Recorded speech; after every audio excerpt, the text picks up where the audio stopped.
গেল এক সপ্তাহ নানান চড়াই উত্তরের মধ্য দিয়ে পার হলো। এখন পরিস্থিতি কিছুটা ঠান্ডা, যে কারণে আমিও ঠান্ডা মাথায় কিছু কথা বলি। ধরেন, এই সরকার এই মুহূর্তে ইউনূসের যে সরকার, একটা ভঙ্গুর একটা সরকার। যেই শক্তি আমরা মনে করেছিলাম সেই শক্তি আর এই সরকারের নাই। চাইলেও কিছু করতে পারেন, কোনো কিছু ন্যূনতম সংস্কারও যদি বিএনপি জামায়াত বলে যে আমরা চাই না, আপনার সেই ক্ষমতা নাই, আপনি এটাই করবেন। কেন হলো এরকম? বাংলাদেশের রাজনীতিতে দীর্ঘদিনের চর্চিত বিভাজন এবং অনিশ্চয়তা যেন নতুন মোড় নিয়েছে। শেখ হাসিনা সরকারের পতনের পর গঠিত অন্তর্বর্তী সরকারের নেতৃত্বে অধ্যাপক মোহাম্মদ ইউনূস, যার প্রতি দেশের একটি বিশাল জনগোষ্ঠী এবং আন্তর্জাতিক মহল এক ধরনের প্রত্যাশা এবং আস্থার প্রতীক হিসেবে তাকিয়েছিল। কিন্তু সময় যত গড়িয়েছে সেই আস্থা যেন পরিণত হয়েছে প্রশ্নে, আর প্রত্যাশা রূপ নিয়েছে চাপে। ডক্টর ইউনূসের সমস্যা হলো ম্যান্ডেট এবং ইগো, এবং তার উপর আরোপিত যে দায়িত্ব ছিল, সেই দায়িত্ব গ্রহণের প্রাক্কালে তার যে পেপার ওয়ার্ক না করা, প্রস্তুতি না থাকা রাষ্ট্র পরিচালনা, এগুলোই সবচেয়ে বড় কাল হয়েছে। আসসালামু আলাইকুম ওয়া রাহমাতুল্লাহি ওয়া বারাকাতুহু। দেশ ও দেশের বাহিরে দূর দূরান্ত থেকে যারা ভিডিওটি দেখছেন, প্লে করেছেন ভিডিওটি, তাদেরকে অনুরোধ করব দয়া করে পুরো ভিডিও সম্পূর্ণ দেখবেন, কারণ ভিডিওটি খুবই গুরুত্বপূর্ণ এবং অত্যন্ত ইম্পর্ট্যান্ট। সম্মানিত বন্ধুগণ, দর্শক শ্রোতা মণ্ডলী, প্রফেসর ইউনূসকে দিয়ে আর চলবে না এই দেশ। আমাদের বিকল্প কোনো ব্যক্তিকে আবারও রাষ্ট্র ক্ষমতার দায়িত্ব বুঝিয়ে দিতে হবে, এমনই মন্তব্য করেছে সাম্প্রতিক সময়ের সাহসী কণ্ঠস্বর, সাহসী সংবাদকর্মী, সাংবাদিক ইলিয়াস কেন হঠাৎ করে এরকম মন্তব্য করলেন? কেন তিনি বলছেন ডক্টর ইউনূসের বিকল্প কাউকে খুঁজতে? প্রিয় দর্শক, আমরা তার মুখ থেকেই পুরো বিষয়টি শুনলে আমি মনে করি ভালো হবে। চলুন কথা না বাড়িয়ে আর দেরি না করে আমরা দেখে আসি সাংবাদিক ইলিয়াস হোসেন ভাই ডক্টর ইউনূসকে নিয়ে কি বলল। ডক্টর ইউনূসের পদত্যাগ ইস্যুতে তার ওপিনিয়ন কি? ডক্টর ইউনূস পদত্যাগ করলে ভালো হবে নাকি খারাপ হবে? দেশের ভবিষ্যৎ কোন দিকে যাচ্ছে? এই বিষয়গুলো নিয়ে ডক্টর ইউনূসের এই পদত্যাগের বক্তব্যের পরে সাংবাদিক ইলিয়াস ভাইয়ের মতামত, ওপিনিয়নটা শুনবো, তারপরে কথা বলবো। আশা করি সঙ্গে থাকবেন আপনারা পুরো ভিডিওটি জুড়ে। যদি পারেন ভিডিওটি বেশি বেশি শেয়ার করে দিবেন বন্ধু বান্ধবের কাছে। গেল এক সপ্তাহ নানান চড়াই উত্তরের মধ্য দিয়ে পার হলো। এখন পরিস্থিতি কিছুটা ঠান্ডা, যে কারণে আমিও ঠান্ডা মাথায় কিছু কথা বলি। ধরেন, আমরা গেল 10 মাসে এই সরকারের বিরুদ্ধে অনেক ধরনের সমালোচনা করেছি, বিশেষ করে আসিফ নজরুল এবং ফারুকী। আমার মনে হয় বাংলাদেশে 99% মানুষের কেউই চায় না এই দুইজন মানুষ উপদেষ্টার পদে থাকুক। অনেক কারণ ছিল, কিন্তু কোনো ব্যবস্থা নেওয়া হয় নাই। বাট আমরা সামগ্রিকভাবে সরকারকে সহায়তা করতে চেয়েছি। অনেকের কাছে মনে হয়েছে যে আমরা বোধহয় সরকারকে বেকায়দায় ফেলার জন্য এগুলো বলেছি। সেটা প্রমাণ হয়েছে সব শেষ, যখন ডক্টর ইউনূসের পাশে কেউ ছিল না, তখন অন্তত আমি সহ বেশ কয়েকজন ছিল। আমরা দেশের বিশৃঙ্খলা চাই না। অনেক মানুষ, গতকালকে ভিপি নূর একটা বক্তব্য দিয়েছেন, সেখানে তিনি বলেছেন যে আমরা বাইরে বসে থেকে কিছু ইউটিউবার, ফেসবুকাররা নাকি দেশে নৈরাজ্য তৈরি করতে চাই। দেখেন, আমরা কি চেয়েছি গেল 10 মাসে? আমাদের যে দাবিগুলো ছিল, কি আমার উপদেষ্টা বানান এটা চেয়েছিলাম? আমার একটা কাজ দেন, অমুক ইয়ের জন্য টেন্ডারই করেন, এগুলো না তো। আমরা চেয়েছি এই দেশে ভারতীয় যে আধিপত্য সেটা বন্ধ হোক। সন্তোষ, প্রথম আলোতে টিপু সুলতান, মতি, মাহফুজ, এরা সবারও এই যে চক্র, যারা কিনা বাংলাদেশকে মিথ্যা জঙ্গি তকমা দেওয়ার জন্য 21শে আগস্ট থেকে শুরু করে রমনা, বটমূল সহ বিভিন্ন জায়গাতে এই যে নাটক সাজিয়ে বাংলাদেশের মুসলমানদেরকে সারা পৃথিবীর কাছে সন্ত্রাসী হিসাবে উপস্থাপন করেছে, এগুলোর বিচার চেয়েছি। এগুলোর বিচার চাইতে যাওয়ার কারণে আপনারা নিরীহ মানুষের উপরে সেনাবাহিনী, পুলিশ সম্মিলিতভাবে আপনারা করেছেন, হামলা করেছেন। আমরা এরকম চিত্র দেখতে চাইনি। আমরা চেয়েছি বিভিন্ন গণমাধ্যমে আওয়ামী লীগের যেসব দোসররা আছে তাদেরকে সরান, সচিবালয়ের দোসররা আছে তারা সরান, পুলিশের কারা কারা আছে তাদেরকে সরান। আপনারা হত্যা মামলার আসামি পুলিশের যারা ছিল অনেককে আপনারা চাকরিতে গোপনে গোপনে চাকরিতে জয়েন করাচ্ছেন। আমরা এগুলি তো চেয়েছি, তাই না? আপনাদের খারাপ কিছু তো চাইনি, দেশের বিরুদ্ধে তো যাইনি। এখন এটা চাওয়ার কারণে আমরা নাকি বিশৃঙ্খলা তৈরি করলাম। এটা যদি ভারতের আধিপত্যবাদ থেকে বাঁচার জন্য ফ্যাসিবাদের বিরুদ্ধে কথা বলাটা যদি নৈরাজ্য হয়, তাহলে 5ই আগস্ট এই দেশে সবচেয়ে বড় নৈরাজ্য হয়েছে। সেই নৈরাজ্যের মাধ্যমে আপনি ক্ষমতায় এসেছেন। অনেক উপদেষ্টার মুখ থেকে শুনেছি যে মপতন্ত্র বন্ধ করতে হবে। এই যৌক্তিক আন্দোলনকে আপনি যেদিন মপতন্ত্র উল্লেখ করে তারপরে তার বিরুদ্ধে অবস্থান নিয়েছেন, সেদিনে আপনার পুরো সরকারটাই মপতন্ত্রের ফসল হিসাবে মানুষের কাছে উপস্থাপিত হয়েছে। আপনি আর দাঁড়াইতে পারেন নাই, পারবেনও না। এই সরকার, এই মুহূর্তে ইউনূসের যে সরকার, একটা ভঙ্গুর একটা সরকার। যেই শক্তি আমরা মনে করেছিলাম সেই শক্তি আর এই সরকারের নাই।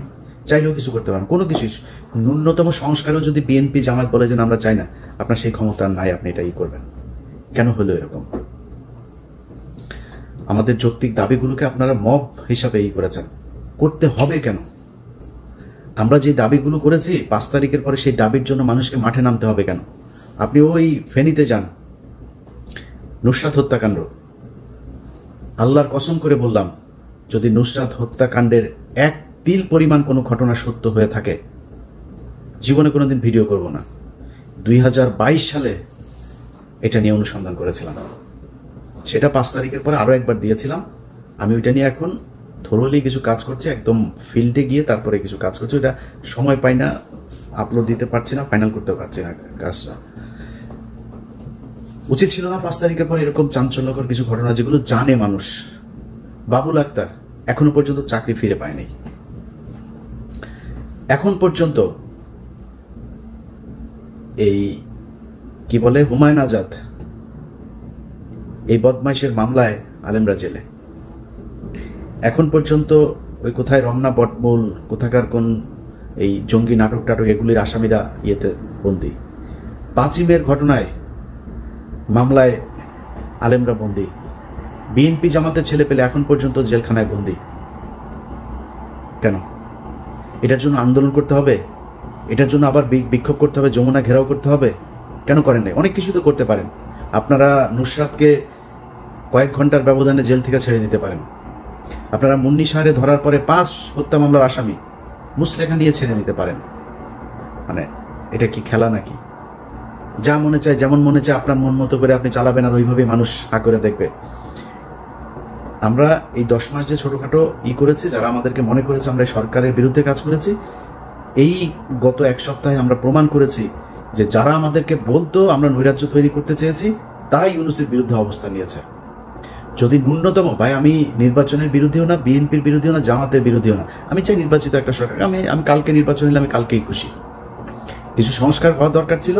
কেউ যদি মনে করে যে আমরা সংস্কার চাই না, তাইলে আবার মনে করেন 2006 সালের মতো অবস্থা আসলো। মনে করেন বিএনপি এবার ক্ষমতায় আসবে, 5 বছর পরে শেষ হবে। বিএনপি নির্বাচন দেবে কিভাবে? বিএনপি যদি একজনকে সিইসি করে, সেটা জামাত ইসলাম মানবে না, আপনি মানাবেন কিভাবে? সংকট আবার আসবে। তাহলে সেই সংকটের জন্য আপনি করলেন কি? আমার কথা হলো, সংস্কার ইউনূস একা করুক আর সবাই মিলেমিশে করেন। করতে তো হবে সংস্কারটা, এটা ছাড়া তো যাইতে পারবেন না। নির্বাচন আমিও চাই, বিএনপির মতো আমিও চাই, নির্বাচন নিয়ে আমার কোনো সমস্যা নেই। কিন্তু এই সরকারের যে কাজগুলো, যেটা তাদের ঘাড়ে দায়িত্ব দেওয়া হয়েছে, সেই দায়িত্বগুলো তাদের শেষ করতে হবে। তার আগে যদি আপনি নির্বাচন দেন, একটা দল ক্ষমতায় আসবে, সমস্যাগুলো আগের মতোই হবে। তো আমরা ইউনূসের পাশে দাঁড়িয়েছি কি, যে ইউনূস যদি নাকি এই মুহূর্তে না থাকে, তাইলে আন্তর্জাতিক অনেক ক্ষেত্রে আমাদের এই দেশটা সংকটের মধ্যে পড়বে। যেই সুবিধাটা ভারত নেবে, আওয়ামী লীগ নেবে। আমরা এই কারণে চেয়েছি যে ইউনূস অন্তত এই সময়টাতে থাকুক। ইউনূসের পাশে এসে দাঁড়িয়েছি, প্রমাণ করেছি আমরা দেশের নৈরাজ্য চাই না। অথচ এই ইউনূস সরকার, আমার মতো একজন ব্যক্তি, আমি কয়েকবার এই সোশ্যাল মিডিয়াতেও বলেছি, আমার মামলাগুলো করে নেই, কেয়ার করি না। আমি মামলা নিয়ে আমি কিছুই করি না। আমার অনেকে আমার মামলার কাগজ চায়, মানে আমার ব্যক্তিগত সম্পর্কের খাতির অনেকে চায়, ভাই দেন মামলাগুলো করি না, সরকারের করতে হবে এটা। আমি যদি কালকে দেশে যাই, এই আসিফ নজরুলের বাপের ক্ষমতা আছে, আমার পুলিশ দিয়ে জিজ্ঞেস করবে ভাই আপনার মামলা কি কি আছে, আর বাপের ক্ষমতা আছে আমার ধরে নিয়ে যাবে। এত সোজা না। কিন্তু উচিত ছিল এই সরকারে আমার জিজ্ঞেস করা যে ভাই তোমার মামলাগুলো কি, আমাদের কোনো অবদান নাই। এই যে সরকার এসছে, আওয়ামী লীগের বিরুদ্ধে আমরা কিছু করি নাই, কিছুই করি নাই, জিজ্ঞেসও করেন নাই। কেন করেন নাই? কারণ এই সরকার আসার পর থেকে কিছু কিছু মানুষজন তার প্রত্যেক সম্পত্তি মনে করেছে এই সরকারটাকে। এমনকি আমি ছাত্রদের ব্যাপারেও আমার অনেক অভিযোগ আছে। আপনাদের সাথে যারা মাঠে ছিল তাদেরকে আপনারা অনেককে মাইনাস করে দিয়েছেন, এটা করার ঠিক হয়নি। আমি মনে করি তাদের অভিশাপে আজকের এই অবস্থা, এগুলো ঠিক করা উচিত ছিল। তো অনেক অভিযোগ আছে। ইউনূস সরকারের কাছে আমাদের দাবি থাকবে, আপনাদের কাছে হাতে যে সুযোগটা এই সরকার এই দেশের মানুষ দিয়েছে, এই সরকারকে সেই সুযোগটা কাজে লাগান। আমার মনে হয় গত 5 তারিখের আগ থেকে আজকে পর্যন্ত এই 10 মাসে যদি আমি হিসেব করি, তাহলে এই দেশের কোনো কিছুই চেঞ্জ হয়নি। দুর্নীতি, লুটপাট বরং আগের চাইতে আরো বেশি হচ্ছে। এখন সমস্যাটা হয়েছে যে কয়দিন থাকবো, যা পাই তাই খাই, যে যারে দিয়া পারে। আওয়ামী লীগের কাছ থেকে নয়, বিএনপি, জামাতের এরাও অনেকের কাছ থেকে আছে, ছাত্রদের মধ্যে অনেকে আছে। মানে দেশটা আসলে কারোরই না। মনে হয় এটা একটা ওই যে প্রবাসী স্ত্রীদের মতো বলে না, যে ওই যে কি সুন্দরী ভাবি কি পাশের গরিবের সুন্দরী বউ, গরিবের সুন্দরী বউয়ের মতো অবস্থা। তো এখন এই যে গরিবের সুন্দরী বউরে নিয়ে যে যেমনে পারে টানাটানি করে খাচ্ছে, এই জন্য এতগুলো মানুষ জীবন দিয়েছিল। এখন আমরা যদি এগুলো নিয়ে কোনো কথা বলি, তাহলে এরে নিয়ে বললে এই নাখুশ, ওরে নিয়ে বললে ওই নাখুশ, না বললে যদি খুশি থাকেন তাহলে ভালো, বলবো না আস্তে আস্তে, সমস্যা কোথায়? এখনো পর্যন্ত আমি তো ভাই কোনো গণমাধ্যম না। আমার হাতে যতগুলো নিউজের মানে অনুরোধ বলেন, পরামর্শ বলেন বা যেভাবেই বলেন, যতগুলো মানে লাইন আপ আমার হাতে, আমি পারি না। আমার নানান কাজ টাজ করে এটার পিছনে সময় দিতে পারি না। ওইভাবে একটা নিউজ করতে আমার 15 দিন, 20 দিন, 1 মাস সময় লাগে, দেবো কেমনে? কিন্তু যে জিনিসগুলো আমার কাছে আসে, এটা আমার কাছে আসার কথা না। বাংলাদেশে ভাই এত শত শত গণমাধ্যম, আমার কাছে আসবে কেন? আমার একটা ব্যক্তিগত একটা ইউটিউব চ্যানেল, আপনার টেলিভিশন আছে, পত্রিকা আছে, সেখানে যায় দেয় না ভাই, আমাদের এগুলি শোনে না। এই ধরেন প্রথম আলো নিয়ে সাজরে হকের যে প্রোগ্রামটা, এটা তো আমার কাজ না। বাংলাদেশে অনেক ক্রাইম প্রোগ্রাম আছে, অনেক অনুসন্ধানী প্রোগ্রাম আছে, নিউজ আছে, আপনারা করে না তারা, এখনো আমাদের কাছেই আসে। তো এই যে অবস্থা চলছে, এটা যদি চলে, ডক্টর ইউনূস গত সপ্তাহে বিপদে পড়ার পরে আপনারা দেখেছেন না, অনেকেই কিন্তু রাতারাতি চেহারা পাল্টে দিয়েছে। কেউ যদি মনে করে এই দেশের মানুষ খুব স্মার্ট, এটা আমার মনে হয় আমার চাইতে তারেক রহমান অনেক ভালো জানে যে 5 তারিখের আগের থেকে 5 তারিখের পরে তার কাছে দেন দরবারের সংখ্যা কি পরিমাণে বেড়েছে। আমার মতো ক্ষুদ্র মানুষ হালকা টের পাই। সারাদিন এই যে 2 ফোন মনে করেন যে সামনে নিয়ে বসে আছি, মানে বেজেই যাচ্ছে আর কি। তো এই দেশের মানুষ খুব স্মার্ট। যখন দেখবে যে আপনি একটু সুবিধাজনক জায়গায় আছেন, আপনারা তেল মারবে, সুন্দর করে তেল দিবে। সুযোগটা যখন চলে যাবে না, এই লোকগুলি আপনার চোখের উপরে সবকিছু পাল্টাই দিবে। তো আমার মনে হয় সবার উচিত আওয়ামী লীগের এগুলোরও দেখে একটু শিক্ষা নেওয়া। যা হলো 15 বছরে, এই জুলাই আগস্টের যে আন্দোলনে যেভাবে তাদের পতন হলো, তাদের এখন যে পরিণতি, এটা দেখে আমার মনে হয় বাংলাদেশের রাজনীতিবিদ, প্রশাসন, ব্যবসায়ী সবাই একটু হুঁশ ফিরবে। আল্লাহর ওয়াস্তে মাথা ঠান্ডা করেন ভাই, টাকা পয়সা কামাইতে পারবেন, এত পাগল হয়ে যায় না, এত বেহুশ হয়ে যায় না টাকা পয়সা কামানোর জন্য। যারা রাজনীতি করেন ভাই, আপনাদের জন্য এই দেশের নিয়মটাই এইভাবে করে দেওয়া আছে, কাঠামোটাই তৈরি করা। আপনি আপনার পকেটে টাকা ঢুকবে, টেনশন করেন, এত খাওয়ার জন্য পাগল হয়ে যান না, উতলা হবেন না, টাকা পাবেন, ধৈর্য ধরেন, দেশের স্বাধীনতাটা অন্তত অক্ষুণ্ণ রেখে তারপরে যা করার করেন। আমাদের নিয়ে যা মনে চাই বলতে পারবেন, অনেকের অনেক অভিযোগ থাকতে পারে। ভাই, এই দেশের স্বাধীনতা, সার্বভৌমত্বের জন্য যদি নিজের জীবন দিতে হয়, এটা যেদিন প্রয়োজন হবে সেদিন দেখবেন ইলিয়াস সত্য কথা বলেছিল না মিথ্যা বলেছিল। কোনো স্বার্থটার্থ নিয়ে যদি নাকি কোনো কিছু করার চেষ্টা থাকতো, অনেক স্বার্থ নেয়ার অফার পেয়েছে এই গত 10 মাসে, সেখানে যায়নি। আল্লাহ যেন ওই রাস্তায় নাও নেয় কোনোদিন। তো আমি অত ক্ষমতাশালীও না, এটা হচ্ছে সমস্যা। কিন্তু আপনারা যারা ক্ষমতায় আছেন, যাদের কথায় অনেক কিছু হয়, যাদের সেই সুযোগ আছে, আপনারা যদি নাকি এই দেশটাকে ভারতের হাত থেকে বাঁচাইতে না চান, সেই পদক্ষেপ যদি না নেন, তাহলে এই দেশটা আসলে আলটিমেটলি থাকবে না। আমাদের রাজনীতিবিদ, আমরা দেখছি কয়েকজন রাজনীতিবিদের যে অবস্থা, বিশেষ করে সালাউদ্দিন যেভাবে উঠে পড়ে লেগেছে, এটা খুবই সন্দেহজনক। আরেকজন আছে গয়েশ্বর চন্দ্র রায়, 500 টাকার মাল এটা। এই মাল আজ থেকে 3 বছর আগে আমার পরিচিত এক বিএনপি নেতা সে বলছিল যে ভাই বিকাশে টাকা চায়, রিক্সা ভাড়া নাকি তার নাই। এই ধরনের মাল এগুলোর তো রয়ের তো ধরেন টাকা কোটির নিচে দেয় না, যা বলবে ও যদি বলে রয়ের বলে 5 এটা দেবো 5 এটা দেবে। এই ধরনের লোকজন হইতে আল্লাহ যেন এই দেশকে রক্ষা করে, বিশেষ করে বিএনপি জামাত এই মুহূর্তে দেশের সবচেয়ে বড় দল, তাদেরকে যেন রক্ষা করে। আর ছাত্রদের প্রতি সবশেষ যে অনুরোধটা থাকবে, ভাই আপনারা বিএনপি জামাত এখন যতই মানে চ্যাটাং করুক না, 2 দিন আগে রাস্তায় বের হইতে পারে নাই, আপনাদের কারণে তারা বের হতে পেরেছে, আপনাদের প্রতি সম্মান আছে। আমারে বিএনপি কষ্ট পাক আর জামাত কষ্ট পাক, আমি আমার মৃত্যু পর্যন্ত আপনাদের প্রতি রেসপেক্টটুকু দেখায় যাব। যদি না আপনারা প্রথম আলো, ডেইলি স্টার আর এই ভারত আওয়ামী লীগের কাছাকাছি না যান, সারা জীবন দেখা আসবে আপনাদের প্রতি রেসপেক্টটা। আপনার কাছে অনুরোধ, আপনারা প্রয়োজনে দল বাদ দিয়ে দেন, রাজনীতি বাদ দিয়ে দেন, তারপরে মানুষ যেই কথাগুলি বলতে যায়, যেই কথাগুলো বলার কারণে আপনাদের পেছনে সারা দেশের মানুষ নেমে এসেছিল, সেই কথাগুলো আপনারা আবার বলেন, সেই কাজগুলো আবার করেন, দেখবেন আপনাদের পেছনে মানুষ আবারও থাকবে।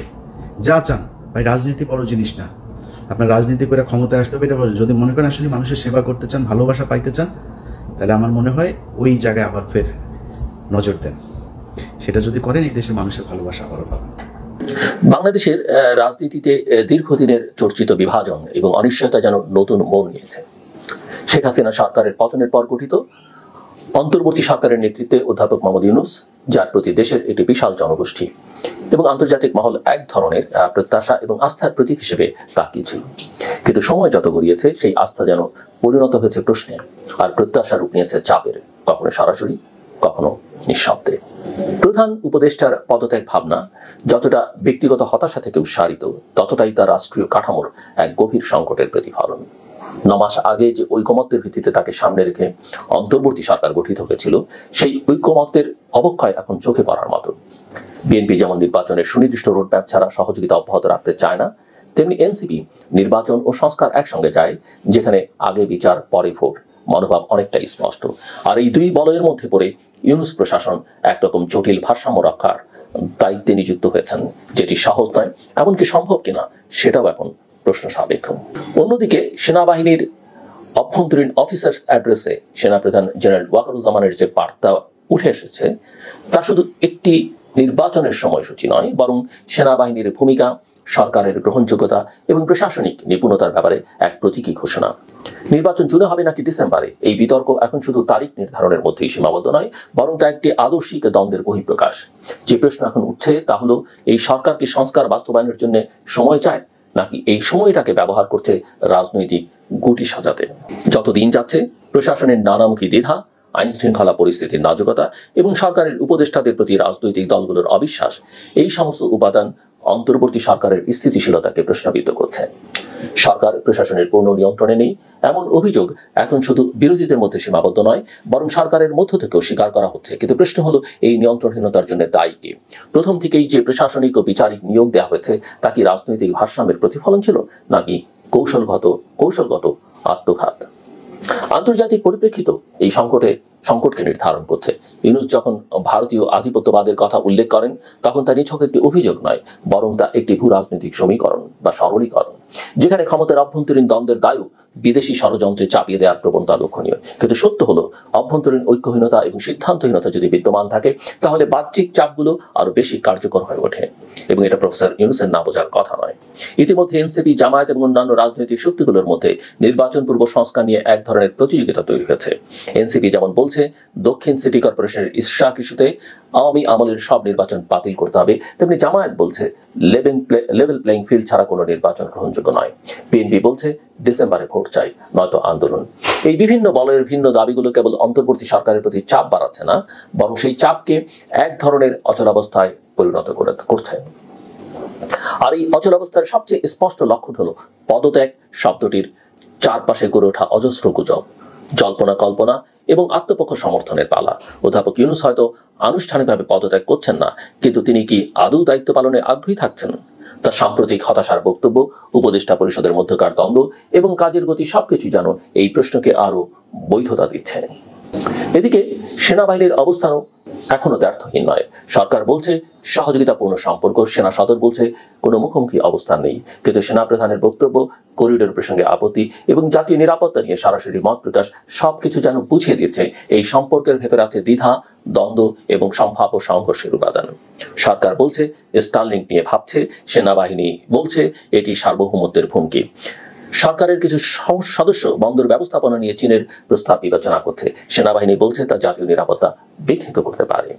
এই উত্তেজনার মধ্যে জনগণের প্রত্যাশা কোথায় দাঁড়িয়ে আছে? একদিকে সরকারি কর্মচারীরা অসন্তুষ্ট, শিক্ষকেরা আন্দোলনে, এনবিআর বিক্ষোভ, অন্যদিকে সংখ্যালঘু প্রান্তিক জনগোষ্ঠীর উপর হামলা বেড়েছে। এরই মধ্যে আবার সেনাবাহিনী প্রতিদিন অস্ত্র উদ্ধার করছে, টহল দিচ্ছে, এমনকি ঈদের সময় ঘরমুখ মানুষের ট্রাফিক ব্যবস্থাও তাদের তত্ত্বাবধানে। এই পরিপ্রেক্ষিতে একটি স্বাভাবিক ও শান্তিপূর্ণ নির্বাচন কতটা সম্ভব? নির্বাচন কমিশনের নিরপেক্ষতা নিয়ে প্রশ্ন আছে, বিচার বিভাগের স্বাধীনতা নিয়ে সংশয় আছে, প্রশাসন দল নিরপেক্ষ নয়। এই বাস্তবতায় ভোট দিলে সেই ভোট কতটা গ্রহণযোগ্য হবে? প্রফেসর ইউনূস বলছেন পুলিশ এখনো তৈরি নয়, 9 মাস চলে গেছে এর মধ্যেই। অন্যদিকে প্রশ্ন উঠছে, সংস্কার আর নির্বাচন কি সত্যি একে অপরের প্রতিদ্বন্দ্বী? যদি না হয় তাহলে একসঙ্গে এগুলোর রাজনৈতিক রূপরেখা কোথায়? কবে সরকার সেই বহুল প্রতীক্ষিত রোড ম্যাপ দেবে? ডিসেম্বর নয়, জুন নয়। সংলাপ আর বিবৃতি ছাড়িয়ে নির্দিষ্ট একটি রূপরেখা ছাড়া জনগণের মধ্যে আস্থা ফিরবে না। সময়ের সাথে সাথে একটি বিষয় স্পষ্ট হচ্ছে, এই সরকার যদি তার প্রথম লক্ষ্য সংবিধান সম্মত গ্রহণযোগ্য নির্বাচন বলে থাকে, তবে তার প্রতিটি পদক্ষেপ সেই বিশ্বাসযোগ্যতা প্রতিফলিত হওয়া দরকার। আর সেটি না হলে একসময় নিজের চাওয়া ও জনচাওয়ার মাঝে একটি পদত্যাগের ব্যবধান মাত্র থেকে যাবে। অধ্যাপক ইউনূস চাইলে এখনো দেশের গণতান্ত্রিক রূপান্তরের ইতিহাসে একটি গুরুত্বপূর্ণ নাম হিসেবে অবস্থান নিতে পারেন, কিন্তু তার জন্য তাকে যেতে হবে কেবল নীতির ধারক নন, বাস্তব সিদ্ধান্তের উপকারও। এটাই তাকে হতে হবে। যদি তিনি এখনো দায়িত্বে থাকেন, তবে তাকে রোডম্যাপ দিয়ে দেখাতে হবে এই দেশ কোন পথে এগোবে। আর যদি তিনি না থাকেন, তবে সেই শূন্যতা পূরণের জন্য এখনই প্রস্তুতি নিতে হবে, যাতে পুনরায় একটি নেতৃত্বহীন অস্থিরতার মুখোমুখি না হয় বাংলাদেশ। আজ যখন রাষ্ট্র, সমাজ, রাজনীতি এবং সেনাবাহিনীর মধ্যে ভারসাম্যের প্রয়োজন, তখন প্রয়োজন সত্যিকারের নেতৃত্বের, যে নেতৃত্ব সংকটের ভেতর থেকেও আশার আলো দেখাতে পারে। তাই প্রশ্ন এখন শুধু পদত্যাগ করবেন কিনা তা নয়, বরং এই সরকারের হাতে সত্যিই কি আছে সেই নেতৃত্বের স্পষ্টতা, সাহস এবং সুনির্দিষ্ট লক্ষ্য? এটাই এখন প্রধান এবং একমাত্র প্রশ্ন। ডক্টর ইউনূসের সমস্যা হলো ম্যান্ডেট এবং ইগো, এবং তার উপর আরোপিত যে দায়িত্ব ছিল, সেই দায়িত্ব গ্রহণের প্রাক্কালে তার যে পেপার ওয়ার্ক না করা, প্রস্তুতি না থাকা রাষ্ট্র পরিচালনা, এগুলোই সবচেয়ে বড় কাল হয়েছে, যেই কালে এখন মোটামুটি নখ দাঁতহীন একটা বাঘে পরিণত হয়েছে ডক্টর ইউনূস। তিনি হুঙ্কার দিচ্ছেন ক্ষমতায় বসে উপদেষ্টা পরিষদের বিবৃতিতে যে না, এখতিয়ার বহির্ভূত বক্তব্য এবং নানা দিক থেকে বাধা দিলে তিনি কাজ করতে পারবেন না, যদি না পারেন জনগণকে সাথে নিয়ে পরবর্তী সিদ্ধান্ত গ্রহণ করবেন। আমার ধারণা ডক্টর ইউনূস, আমরা সবাই চাই তিনি সফল হন, কিন্তু তার নিজের খালটা তিনি নিজেই কেটেছেন, কুমিরটা তিনি নিজে এনেছেন এবং নিজের গর্তের মধ্যে তিনি আবর্ত হয়েছেন, যেখান থেকে উঠে দাঁড়ানোর আমার মনে হয় না আর কোনো সুযোগ আছে, যদি না এই রাষ্ট্র আল্লাহ তাআলা যেভাবে চালাচ্ছে মিরাকল দিয়ে, সেই মিরাকল সামনে না থাকে এবং ডক্টর ইউনূস যদি দৃশ্যমান কোনো পদক্ষেপ না নিয়ে যেসব বিষয়গুলোতে আপত্তি আছে সেগুলোতে যদি তিনি অ্যাড্রেস না করেন, আমার মনে হয় না যে এই সমস্যার সংকট তৈরি হচ্ছে। আমি কার সাথে যেন আলোচনায় বলেছিলাম, কিংবা আমি এর আগের ভিডিওর আলোচনায় বলেছি যে বাংলাদেশের পরিস্থিতি অনেকটা ৭৫ সালের ৩ থেকে ৭ নভেম্বরের মতো, যেখানে একটা কু পাল্টা কু এরকম একটা পরিস্থিতি আছে। কে জিতবে আমরা জানি না, কিন্তু বাংলাদেশ রাষ্ট্রটা মারাত্মক ঝুঁকির মধ্যে আছে কেবলমাত্র ডক্টর ইউনূসের খামখেয়ালিপনা এবং তার যে ভাবনাগত সমস্যা, সেই সমস্যার কারণে। কি সেই সমস্যাটা হচ্ছে ম্যান্ডেট। জিয়া হাসানের লেখা আমি পড়ছি, প্রফেসর ইউনূসের প্রধান সমস্যা হচ্ছে ম্যান্ডেট, অর্থাৎ তার ভাবখানা এরকম, আমি যদি আমার কাজের সুযোগ না পাই তাহলে আমি কেন থাকবো, যেটা মুজিবুর রহমান মঞ্জুর বক্তব্য থেকে আপনারা বুঝেছেন এর মধ্যে ডক্টর ইউনূস কি ভাবছেন।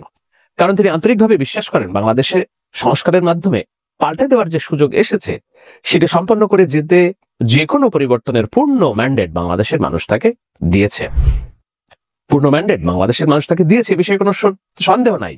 কিন্তু ম্যান্ডেট 10 মাস পরে এসে ম্যান্ডেটের কোন জায়গায় অগ্রগতি হয়েছে দৃশ্যমান, এটুকু যখন বাংলাদেশের মানুষ না খুঁজে পেয়েছে, তখনই প্রশ্নটা এসেছে যে পূর্ণ ম্যান্ডেটের আয়ত্ত কোথায়। পূর্ণ মানে তো ম্যান্ডেট তো আর পূর্ণ ম্যান্ডেট না যে আমি কোন ফায়াকুন বলে ফেললাম, যাবজ্জীবন কারাদণ্ড বলতে কি বোঝায়? যাবজ্জীবন কারাদণ্ড বলতে স্বভাবত মনে হয় যে একটা মানুষের সারা জীবন যতদিন বেঁচে থাকবেন কারাগারে থাকবেন, কিন্তু আমরা তো জানি যাবজ্জীবন কারাদণ্ডের ম্যান্ডেট মানে আয়ত্ত তো সারা জীবন না, 14 থেকে 15 বছরের একটা লিমিট ধরা হয়। তো সেই ম্যান্ডেট ডক্টর ইউনূসের সবচেয়ে বড় সমস্যা বলে বলছেন জিয়া হাসান। লিখেছেন, ম্যান্ডেটকে যদি আর্মি বা বিএনপি বা কোনো শক্তি আন্ডারমাইন করে তখন তিনি তাদের কন্ডিশন অর্থাৎ শর্তের মধ্যে থাকবেন না। ওনার কথা হইল, তোমরা তাহলে তোমাদের মতো দেশ চালাও, আমি এইভাবে কাজ করতে পারবো না।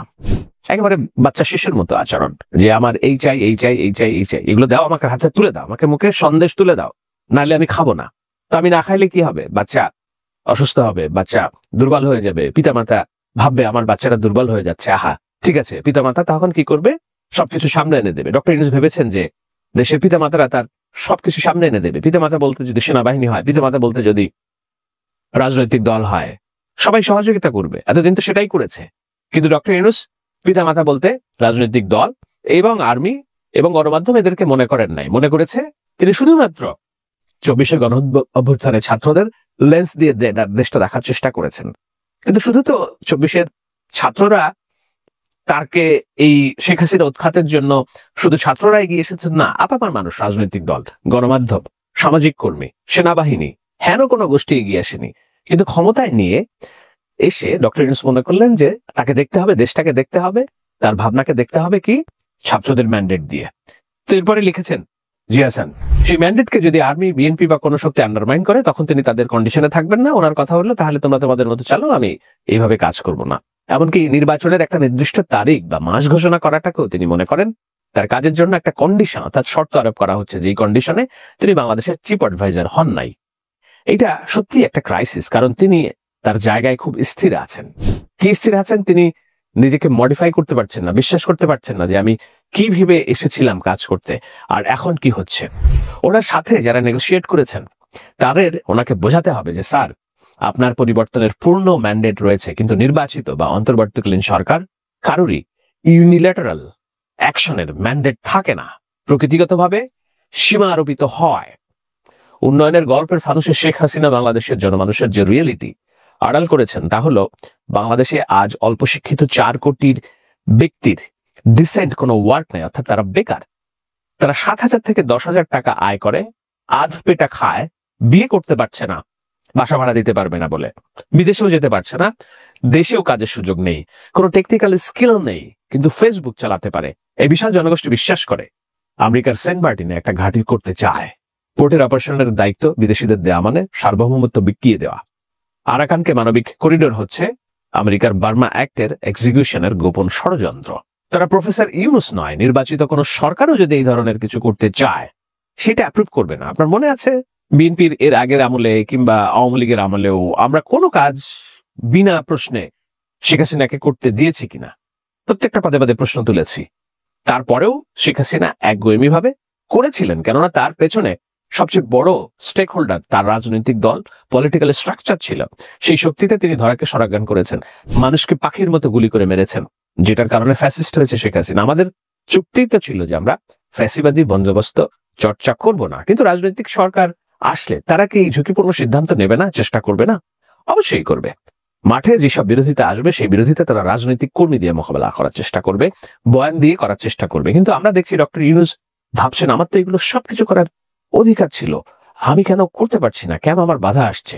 এই জন্য লিখেছেন জিয়া হাসান, তারা প্রফেসর ইউনূস নয়, নির্বাচিত কোনো সরকারও যদি এই ধরনের কিছু করতে চায় সেটা অ্যাপ্রুভ করবে না। ফলে সম্মানিত বন্ধুগণ, দর্শক শ্রোতা, আপনারা দেখতে পারলেন। ব্যক্তিগত মতামত অবশ্যই কমেন্ট করে জানাবেন আপনারা আপনাদের গুরুত্বপূর্ণ মূল্যবান মতামতটা। আপনারা কি মনে করেন, আপনারা কি বলবেন? প্রফেসর ইউনূস আসলে কি সংকটময় মুহূর্তে রয়েছেন? ডক্টর ইউনূস কি স্বয়ং নিজেই সংকট তৈরি করছেন? আপনারা কি ভাবছেন? ডক্টর ইউনূসের বিরুদ্ধে ইতিমধ্যে গুঞ্জন উঠছে, সে দেশের রাজনৈতিক দলকে ভাঙা গড়ার একটা প্রক্রিয়া শুরু করে দিয়েছে এবং তিনি ফ্যাসিস্ট আওয়ামী লীগের দলকে আবারও পুনর্বাসন করতে চাচ্ছেন অনেকেই বলছেন। আবার অনেকে বলছে বিএনপিকে ক্ষমতায় আনতে যাচ্ছেন, অনেকে বলছে ব্যর্থ সরকার। নানান ধরনের কথোপকথন আমরা শুনতে পারছি।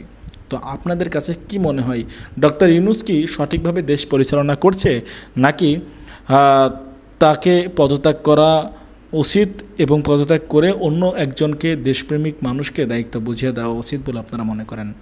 ডক্টর ইউনূসের বিকল্প কি কেউ আছে? আপনারা কাকে মনে করেন সেই যোগ্য ব্যক্তি? অবশ্যই কমেন্ট করে জানাবেন। সাংবাদিক ইলিয়াস ভাই যেটা বলেছে সেটার সঙ্গে আপনাদের মূল্যবান মতামতটাও জানাবেন। ভালো থাকবেন, সুস্থ থাকবেন। আল্লাহ হাফেজ।